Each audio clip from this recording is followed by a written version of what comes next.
युधिष्ठिर पांडु का ज्येष्ठ पुत्र था। धर्मराज द्वारा कुंती के आवाहन पर बुलाए जाने पर उसके अंश से ही यह पैदा हुआ था, इसलिए धर्म और न्याय इसके चरित्र में कूट कूट कर भरा था।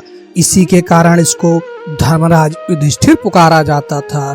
वह कभी असत्य नहीं बोलता था, तभी शत्रु पक्ष के लोग भी उसकी बात पर पूरा विश्वास करते थे। स्वार्थ के कारण किसी प्रकार अनुचित कार्य करना इनको नहीं सुहाता था। वह धीर बुद्धि था, कभी उतावला होकर कोई कार्य नहीं करता था। भीम, अर्जुन तथा अन्य भाइयों को कभी कभी गुस्सा आता था तो वे मर्यादा की सीमाओं को भी लांघने को तैयार हो जाते थे, लेकिन युधिष्ठिर ने कभी सत्य के मार्ग को नहीं छोड़ा। अगर उसके चरित्र को अच्छी तरह देखा जाए तो वह व्यक्ति क्षत्रिय अवश्य था, लेकिन एक योद्धा क्षत्रिय न होकर दार्शनिक क्षत्रिय था। उसकी चेतना केवल क्षत्रिय की सीमाओं के अंदर ही सीमित नहीं थी, बल्कि वह प्रायः जीवन के विराट सत्यों पर चिंतन किया करता था। छल कपट उसे छू तक नहीं गया था। राजा होने पर भी कूटनीति से उसने सभी काम नहीं लिया। क्षमा सदा उसके व्यवहार में रही। बड़े से बड़े अपराधी को भी वह क्षमा कर देता था। गुरुदेव द्रोणाचार्य के पुत्र अश्वत्थामा ने प्रतिहिंसा की आग में जलकर द्रौपदी के 5 पुत्रों को सोती अवस्था में मार दिया था।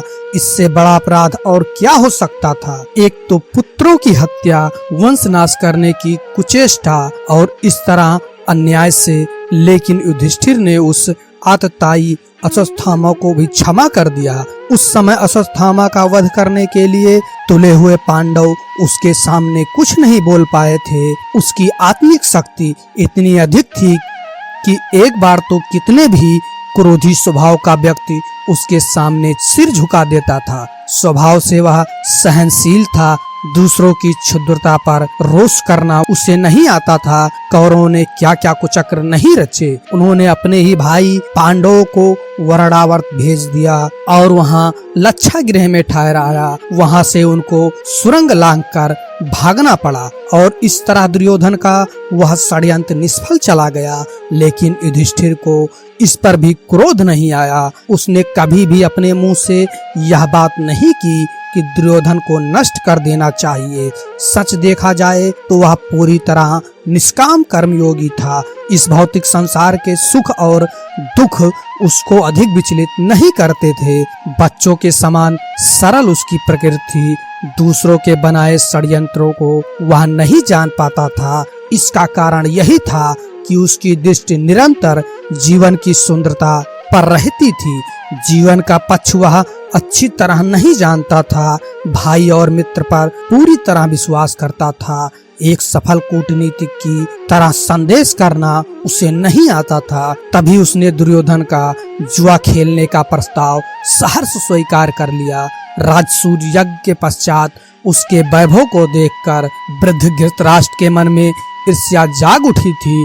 उधर दुर्योधन भी अंदर ही अंदर इस सारे वैभव से जल रहा था। उन्होंने ही जुए के रूप में युधिष्ठिर का सब कुछ छीनने का षड्यंत्र रचा था। उसी के लिए शकुनी को तैयार किया गया था, जिससे प्रारंभ से अंत तक छल किया और अंत में युधिष्ठिर को हरा दिया। उस समय युधिष्ठिर धृतराष्ट्र और दुर्योधन के मन के भाव नहीं जान पाया था। उसकी तो उसके प्रति पहले जैसे ही श्रद्धा थी। जुए में वह सब कुछ हार गया, यहाँ तक कि अपनी प्रिय पत्नी द्रौपदी और प्यारे भाइयों को भी उसने दांव पर लगा दिया। उनको भी वह हार गया। उसकी सरलता के कारण ही उसकी यह पराजय हुई थी। उसके बाद जब द्रौपदी का भरी सभा में अपमान किया गया तो वह कुछ नहीं बोला। इसका कारण उसकी न्याय प्रवृत्ति थी। द्रौपदी उसके दांव पर लगाने के कारण कौरवों की दासी हो गई थी, इसलिए दासी के साथ वह किसी प्रकार का व्यवहार कर सकते थे। यही उस समय समाज की मर्यादा थी। भला इसके विरुद्ध युधिष्ठिर कैसे जाता। इससे यह स्पष्ट होता है कि सत्य और मर्यादा के पीछे वह धर्मात्मा अपने परिजनों को कितने भी कष्ट में देख सकता था।